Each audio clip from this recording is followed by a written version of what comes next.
నమస్తే, నేను మీ ఈశ్వర్. ఈ6 న్యూస్కి స్వాగతం. వార్తల్లోని ముఖ్య అంశాలు.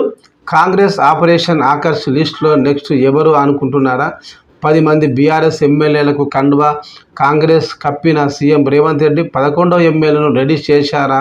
డిప్యూటీ సీఎం భట్టిని పొగడ్తలతో ముంచెత్తిన కారు పార్టీ ఎమ్మెల్యే తన దారి గాంధీభవన్ వైపే అనే సంకేతాలు పంపారా? సొంత పార్టీలోనే కంటే కూడా ఎక్కువగా డిప్యూటీ సీఎం భట్టిని ఆకాష్కి ఎత్తివేయడం వెనుక రీజన్ ఏంటి? ఆ ఎమ్మెల్యే పార్టీ మారుతారంటూ గత కొంతకాలంగా జరుగుతున్న ప్రచారం నిజమేనా? ఎవరా ఎమ్మెల్యే? కారు దిగిన ఎమ్మెల్యేల సరసన చేరేందుకు బోత్ ఎమ్మెల్యే అనిల్ జాదవ్ తహతహలాడుతున్నట్లు ప్రచారం జరుగుతోంది.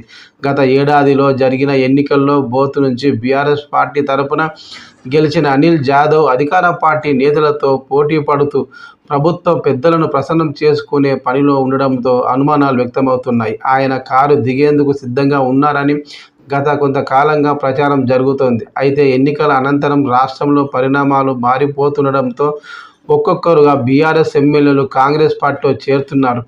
ఉమ్మడి ఆదిలాబాద్ జిల్లా నుంచి బోత్ ఎమ్మెల్యే అనిల్ జాదవ్తో పాటు ఆసిఫాబాద్ నుండి గెలుపొందిన ఎమ్మెల్యే కోవా లక్ష్మి కూడా పార్టీ మారతారని జోరుగా ప్రచారం జరిగింది.